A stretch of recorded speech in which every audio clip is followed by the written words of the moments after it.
Ciao tutti. Welcome to another episode of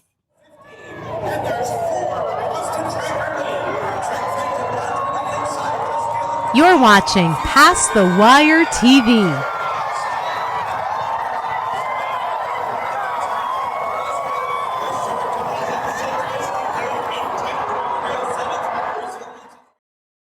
and welcome to the show.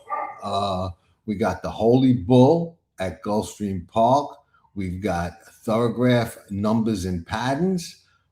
We got to get back on track after getting our butt kicked last week by Skippy Longstocking. That's exactly what we intend to do in several spots on Saturday, actually. So if you're not a member of Tracking Trips, you may want to give that a look. We've got our new CHR executive summary reports up there for now. High level stuff. When we're done with the Thorograph numbers and patterns on the Holy Bull, we're going to do a deep dive look at the past performances and see if we can figure out who it is that's going to get the key to the AMG. So that's the plan for now. Now, with that, a lot to talk about. We'll be back momentarily and get things started with some talk about Ted Noffey and another matter, which we're going to go over very briefly, and then we'll get to the matters at hand.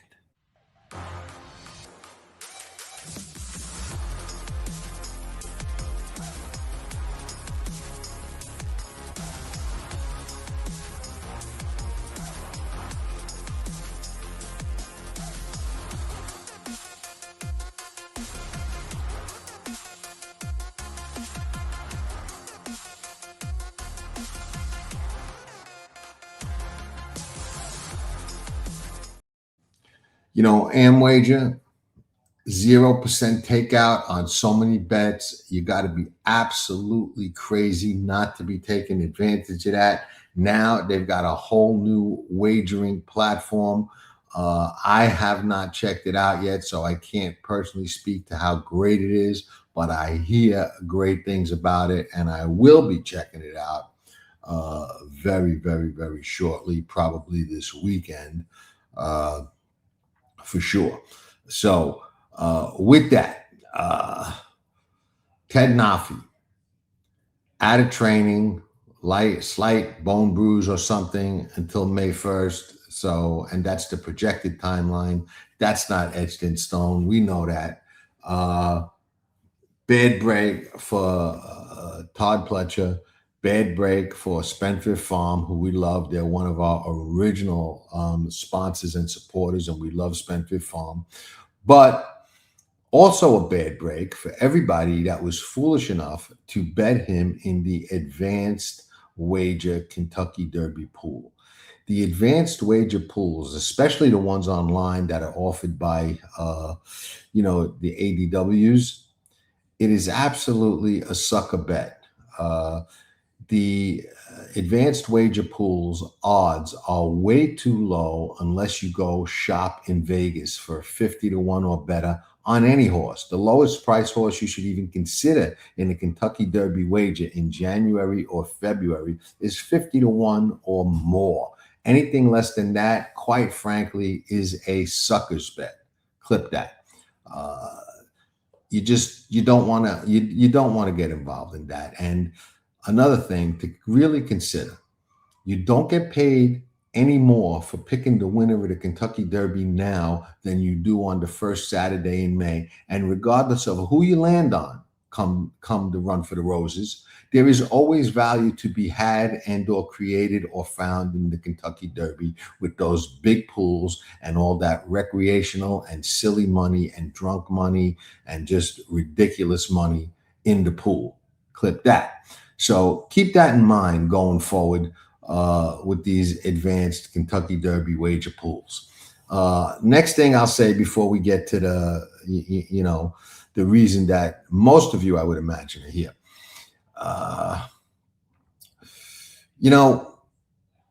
There's been a lot of talk on social media lately between Mike Rapoli and the Jockey Club. And I'm not going to get into any of it now. I will say that if you're interested in it, I've been writing a lot about it on Past the Wire, the threatening of the lawsuit. I did some fact checking as to the allegations that Mike is throwing out and the Jockey Club is responding to. And it's a lot of interesting stuff. You can find it all on Past the Wire if you are so inclined. Most people don't read that much nowadays. And I stopped writing for a while, but I started again, and I've written quite a bit about it. So you may find it interesting. I think I've got a good handle on the situation. So if you want to get up to speed on it and separate the BS from the facts, you may want to check it out. So give me a second and we'll come back with the Thorograph numbers and patterns, and then we'll get into the past performances and see if we can take down this holy bull.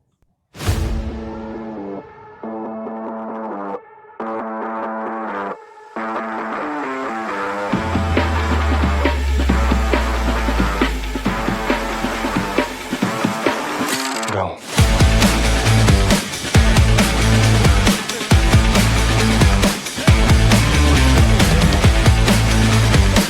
It's simplification and Javier.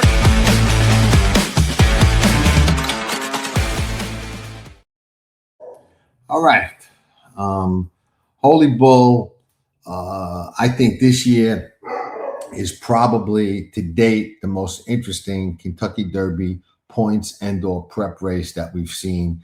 And the reason is not so much by what these horses have already done, but it's what it looks like some of them can do going forward. You've got a really, really nice group of what I would call prospects or up and comers in this field. So we'll get right into it and see where we wind up. So let's start from the rail. Incredibolt, Bolt de Oro, Spencer Farm Stallion does have a nice pattern at 2.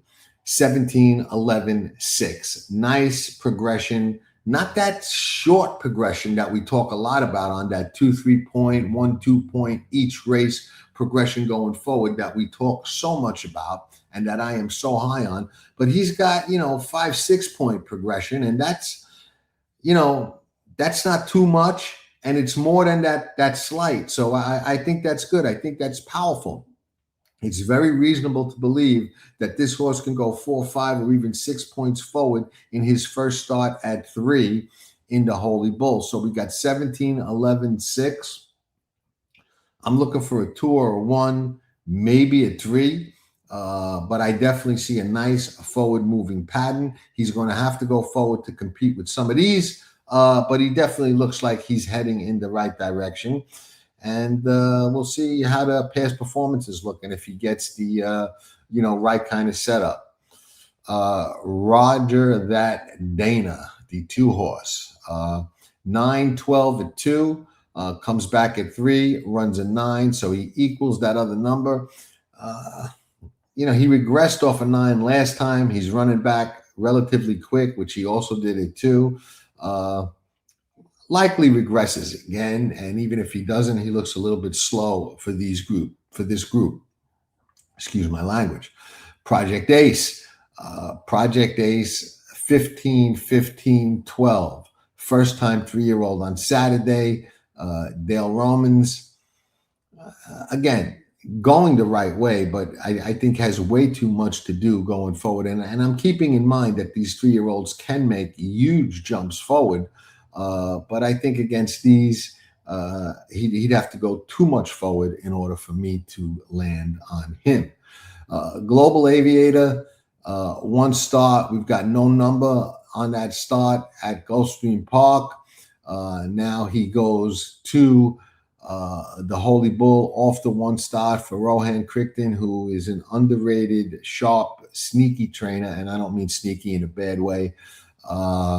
Well-bred, 1 start. We've got no number to go on, so we'll talk more about him in the past performances. Cannoneer, who I guess is going to be the favorite. Maybe not, but I think, maybe. 15 and a quarter, couple of months off, comes back with a 2. Monster move forward. Now runs back a lot quicker than that last race. That 2 is a powerful number for this field. Brad Cox, I believe Irad Ortiz rides him. Going to, certainly take his share of the money. Dangerous off that 2. Likely goes forward, and I think that makes him dangerous. Butane, I believe, is scratching and not going to make the trip. So we won't spend too much time on him. But while we're talking, and just in case I'm wrong, he runs paired 6s. I apologize for that. He runs paired 6s at Del Mar, and then Saratoga, shipping across the country from Del Mar to Saratoga at 2. Comes back at Santa Anita, runs a 4.5 in that sprint stake. Stretches out in the Holy Bull if he goes. Phenomenal pattern. 6, 4.25. Looks like he'll go forward in that second start off the layoff, even though he only repeated as a 2-year-old traveling across country. He's traveling again across country, but now he's 3. He's got that patented 6 furlong, 112 work for Bob Baffert. When they work like that, they come to run every single time. If he comes, he runs and goes forward off that 4.25. Clip that. Nearly has a monster pattern, in my opinion. 19.5, 5.75, 1. First time as a 3-year-old. Does run back quick, but the pattern is absolutely outstanding, like a serious racehorse. Clip that. I don't see the distance being any problem whatsoever. Todd Pletcher, we know, is deadly at Gulfstream Park. Just nothing, in my opinion, not to like about Nearly, not only in the Holy Bull, but in, races going forward. Looks like a really, really nice colt. Clip that.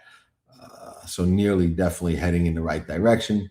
Bravaro, Safi Joseph coming off a huge weekend. 9.5, 7.5, going the right way. And again, keeping in mind that these 2-year-olds turning 3 and recent 3-year-olds can, make significant forward moves. He's got a little bit more to do than some of the others. Game for it. Chad Summers on the outside, 1 start and 11. He's got really no pattern to go off of, but even going forward off the 11, where's he going to go? At best 6, 5, 4.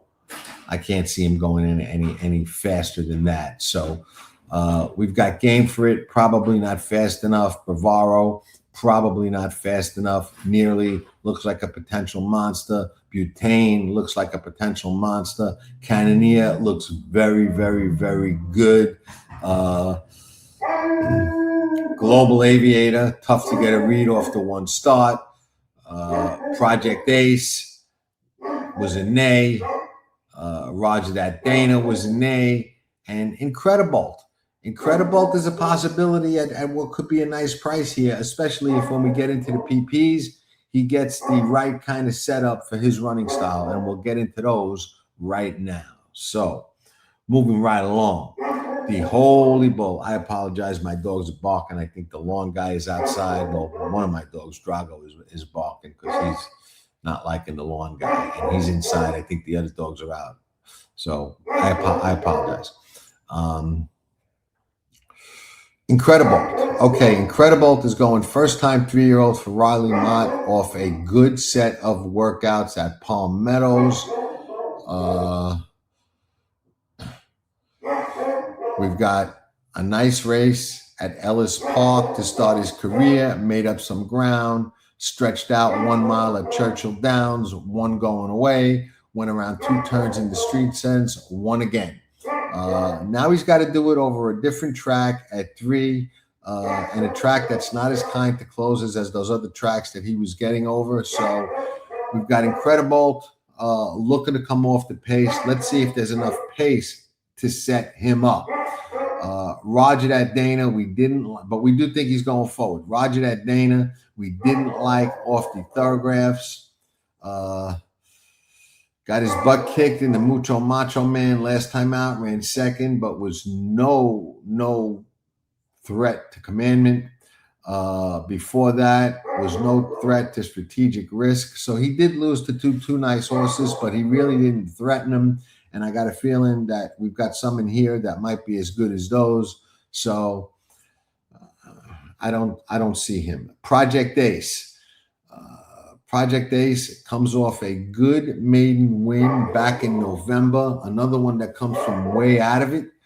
Well-bred, Dale Romans, but again, he's going to need more pace than we've seen thus far. Global Aviator, who did not get a number in that only race, went off 5-2, took money for Rohan Crichton. Bred to handle the stretch out, no problem. But here's my knock on him. Okay, he was off slow, came wide, and got up with Bravo, going 6 furlongs. Race finished in 1:10-3, decent. But I'm very reluctant, and we know 1-1 at the fairgrounds in the Lecomte. That horse was a one-start off the pace sprint winner. But that's generally something that I don't like first time out. They often don't have that same kick. They often don't have that same punch. I like a speed horse stretching out a lot more than I do an off-the-pace sprinter stretching out for the first time. Now, maybe he breaks and has speed, and maybe he's this good, but he's going to have to prove it to me against these horses. So I don't see anything that's going to override that no number and that one start. Cannoneer showed speed first time out. Churchill Downs 5.5 in June in the summer. Waited to come back 7/8. Did go off 45 cents to $1. Went 1-2 in that first start, close to 2-5. So somebody saw something they liked. That $1.7 million price tag. Maybe he's just a great workhorse or whatever. He's working okay now, but he did run.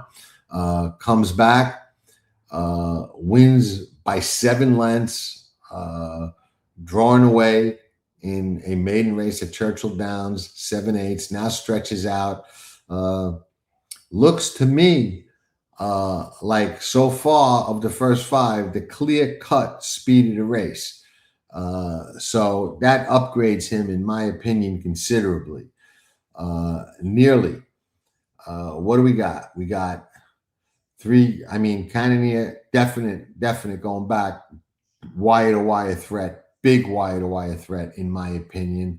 I think he's probably or should be the favorite. Maybe I'm wrong. Maybe it'll be Pletcher. We'll see. Butane is officially out of the race, so we talked about him for future reference, but we'll probably talk about him again wherever he winds up. Nearly. I like Nearly a lot in here. This horse didn't run at all first time out. Wins by 9 second time out. And then gets Lasix and wins again, this time by 5. So this horse is 2 for 2 at Gulfstream Park, is going to be stalking Cannoneer, can finish, absolutely.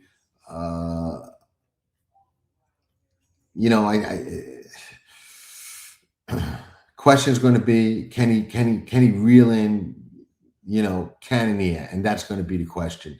I think he's got the talent to do it. It's certainly not going to be easy, but I think those are the 2 turning for home that are probably going to be getting away from this field.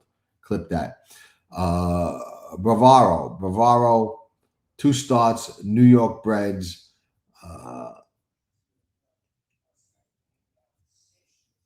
Doesn't look fast enough on the racing form. We were against him on Thoroughgraphs. It is Safi Joseph. We know these horses can jump forward. We know how deadly Safi can be, but he's a pass for me. Game for it. 1 win at Aqueduct in the maiden optional claiming race, 75,000. He was 4-5. He was not in there to be claimed. He ran a good race, but not good enough to make me think that he belongs in here. To me, it's really a 2-horse race. Can Neely catch Cannonier? Clip that. That's the question. It's gonna depend on how good Neely is and how easy Cannonier gets to run early. And I have a feeling he's going to be able to run pretty easy early. Johnny is, in my opinion, a patient rider, and he's not going to burn his horse up going after Cannonier too early because, we all know that as important as the Holy Bull is and as nice as those 20 points are, this is certainly not the end game. Clip that. So, we know these horses got bigger and better things on their minds.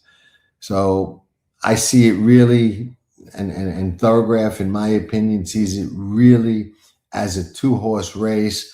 I don't think that Incredibolt, who probably will turn out to be nice and could wind up being one of the ones going forward, I don't think he gets the pace scenario that would make him be able to win a race like this over a track like Gulfstream Park. Clip that. So there you have it. It looks again like a 2-horse contest to me. Those two should be turning for home with plenty of gas left in the tank, and both should be awfully tough to reel in. Now, if they duel and go real fast early, can they set up a horse like Incredible? It's possible. But again, looking into the crystal ball, I just don't see Johnny being all that aggressive on Saturday, knowing that, there's bigger fish to fry down the road. So I don't think we're going to be able to do it in this race. But I do think there are some other spots that we are going to be able to attack, and we will do so either with a sure bet coffee play of the day, which we'll have on Saturday for sure, and definitely on tracking trips, which should enable us to leave the racetrack like this.